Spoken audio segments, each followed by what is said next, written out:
Everybody's different. And I get that. For me, if I'm awake at night, like this, it either means I need to be up praying or I need to be up studying something. Because I sleep at peace. God is good to me. And I don't wake up at night. So it's a big deal. So tonight I woke up, it's like 1 o'clock in the morning. I guess it's morning, not night. Made a pot of coffee, grabbed my Bible, stepped outside onto the porch because I realized it was storming. As soon as I stepped out, I was like, that's not what I expected. It was sultry. It was hot. It was just not what I expected when I stepped out. Y'all, when you step out, things are not going to be just like you expected right off.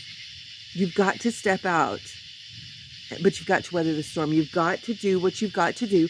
You've got to do what you're called to do regardless of the storm, regardless of the effects of the storm. Don't you dare think that the storm's not going to rise up against you, because it will. And it rises up in all kinds of different ways. That's the part you need to see. That's the part you need to realize. When storms come, don't let them catch you by surprise. It's when you're unprepared for the storm that you have problems. All right, so I want to read you a little something. And this is in Mark. And I had my contacts all day, so now I can't see without some kind of correction. All right. I had gotten used to it. All right, so yeah, don't look. Mark 4:35. This has never been about me, so it really doesn't matter how I look or how dorky these are. I just grabbed a pair. And the same day, when the even was come, he said unto them, his disciples, let us pass over unto the other side. And when they had sent away the multitude, they took him even as he was in the ship. And there were also with him other little ships. And there's a following. There's others going with you, and you don't realize that where you're leading. And there arose a great storm of wind, and the waves beat into the ship, so that it was now full. And he was in the hinder part of the ship, asleep on a pillow. And they awake him, and say unto him, Master, carest thou not that we perish? And he arose and rebuked the wind, and said unto the sea, Peace, be still. And the wind ceased, and there was a great calm. And he said unto them, Why are you so fearful? How is it that ye have no faith? And they feared exceedingly, and said one to another, What manner of man is this, that even the wind and the sea obey him? Too many times we want to run back into the storm because the storm is what is familiar to us. It doesn't mean the storm is what's best for you. It means that storms are going to happen. It means that you have to stay in the ship. You have to stay in the place of safety, and you have to weather the storm. He did not say, please jump out into the storm.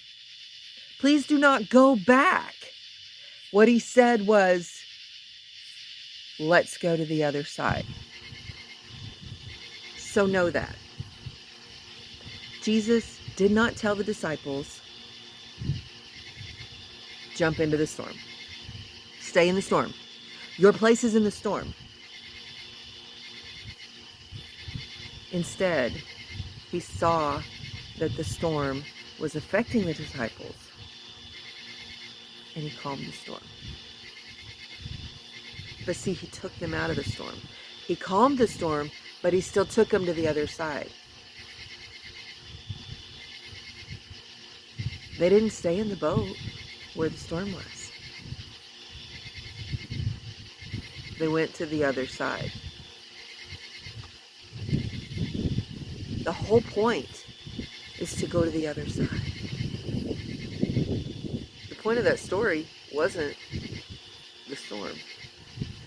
But we put all of our focus on the storm, not on the, let's get to the other side.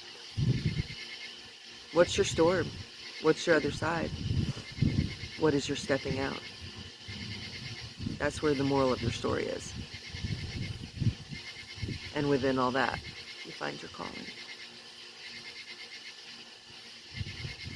Let's go to the other side.